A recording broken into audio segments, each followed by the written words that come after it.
दोस्तों जय हिंद। मैं हूं नीलेश सिंह और आज ये वीडियो आप सभी को सुनना चाहिए और अपनी राय ज़रूर देना चाहिए। मैं समझता हूं कि इस समय जो भारत का माहौल है, जो देश का माहौल है, वो बहुत दूषित हो चुका है। दूषित कहना ज़रूरी है इसलिए क्योंकि जो सरकारें हैं उनका ध्यान ना तो युवा रोजगार पर है, ना ही उनके सही शिक्षा को लेकर है, ना ही बहुत ज़्यादा अच्छे स्वास्थ्य को लेकर है।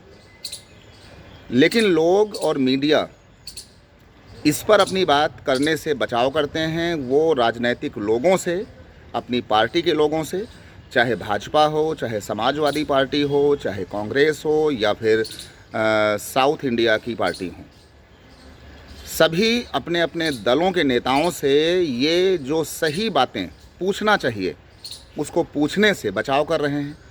मीडिया वालों का काम तो बहुत ही बढ़िया है। उनको तो सरकार से कोई ढंग की बात कभी करना ही नहीं है।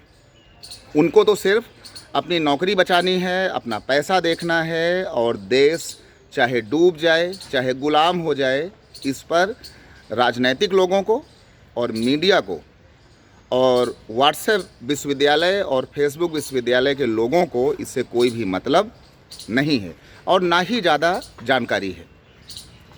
अब ऐसे में पिछले कई दिनों से औरंगजेब से लेकर बाबर, सिकंदर लोदी और ऐसे तमाम जो पूर्वज रहे, सभी लोगों के अपने अपने पूर्वज सभी के लिए सम्मानित हैं।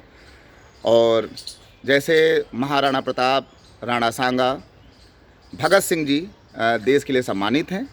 तो ऐसे सम्मानित लोगों के खिलाफ बोलने से राजनीतिक लोगों को बचाव करना चाहिए, लेकिन सच्चाई को स्वीकारना भी चाहिए। अगर बाबर जो है, अगर बाहर से आए या बाबर ने यहाँ पर आकर के भारत में, हिंदुस्तान में लूटपाट की, तो ऐसा काम तो कोई भी करेगा। अगर आपका घर कमज़ोर होगा, अगर आपका देश कमज़ोर होगा, यहाँ के लोग कमज़ोर होंगे और यहाँ के लोग, किसी भी देश के लोग अगर घुसपैठिए होंगे, अपने अपने फ़ायदे को देखेंगे, तो कोई भी बाहर का आदमी आपके घर में, आपके देश में आकर के उसको लूटेगा। चाहे हम बाबर की बात करें, चाहे हम सिकंदर लोदी की बात करें, चाहे हम तैमूर की बात करें या हम किसी भी आक्रांता की बात करें, और या नए ज़माने में हम नीरव मोदी की बात करें या फिर विजय माल्या की बात करें या फिर सहारा परिवार की बात करें, लगभग सभी लोगों ने कमज़ोर कड़ी पाने पर देश को और यहाँ के लोगों को लूटा। इस बात को आज के सभी लोगों को स्वीकार करना होगा। केवल जातिवाद के दम पर या धर्म और मजहब के आधार पर हम किसी को अच्छा कहें, किसी को बुरा कहें, ये देश की संस्कृति और सभ्यता नहीं होनी चाहिए। तो सबसे जो सटीक बात है कि जब भी हम किसी बड़े मुद्दे पर डिस्कस करें, हमारा ज्ञान अच्छा होना चाहिए। जो पुरानी किताबें हैं, जो वहाँ के स्रोत हैं, उसका अध्ययन होना चाहिए। लेकिन मैं देख रहा हूँ कि व्हाट्सएप विश्वविद्यालय और फेसबुक विश्वविद्यालय के अधिकतर जो युवा हैं, उनका ज्ञान कुछ भी नहीं है। अगर उनको अगर इमला लिखने के लिए बोल दिया जाए, अगर एक ढंग का एप्लीकेशन अगर लिखने के लिए उनको कहा जाए, तो वो उसको नहीं लिख पाएंगे। अगर उनसे ये कहा जाए कि 17, 18 और 19 का पहाड़ा सुना दो, तो नहीं सुना पाएंगे। लेकिन वो चर्चा करेंगे बाबर की, औरंगजेब की, अकबर की, मुग़ल एम्परर की या फिर किसी अपने हिंदू राजा की। सभी का सम्मान होना चाहिए।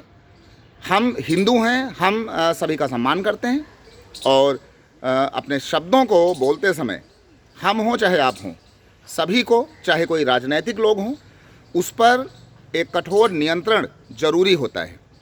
लेकिन आजकल के माहौल में हम चाहे ट्विटर को देखें, एक्स को देखें, यूट्यूब को देख रहे हैं, इंस्टाग्राम, फेसबुक और व्हाट्सएप, जिसको देखो, जिसके मन में जो आ रहा है वो बस बोलता जा रहा है।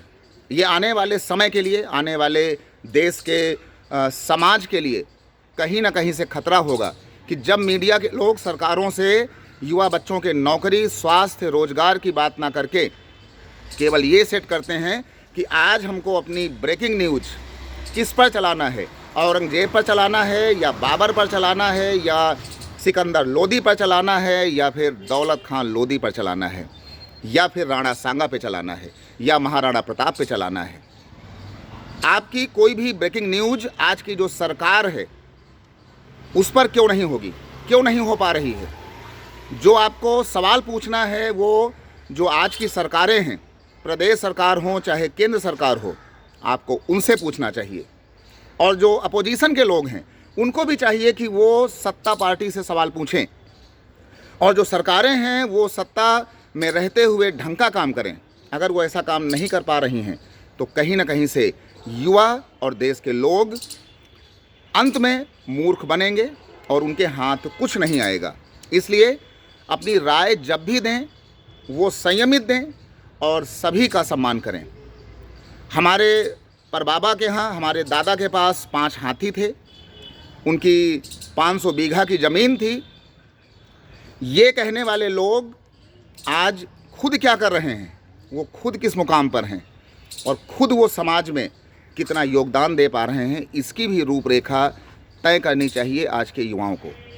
नहीं तो हमने तो गांवों में, कस्बों में उन युवाओं को शेखी बघाड़ते हुए देखा है कि हमारे परबाबा के पास 5 हाथी थे, 50 घोड़े थे, 500 बीघा ज़मीन थी, लेकिन आज गाड़ी में पेट्रोल भराने का पैसा नहीं, सही शिक्षा नहीं है, नए बच्चों की पढ़ाई नहीं हो पा रही है।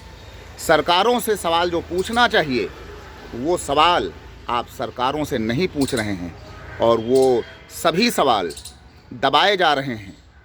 औरंगजेब, बाबर, सिकंदर लोदी, अकबर, राणा सांगा, महाराणा प्रताप जैसे ऐतिहासिक लोगों के तले। तो थोड़ा सा अच्छे बने और हमारे वीडियो पर आपकी जो भी राय हो आप वो ज़रूर दीजिएगा।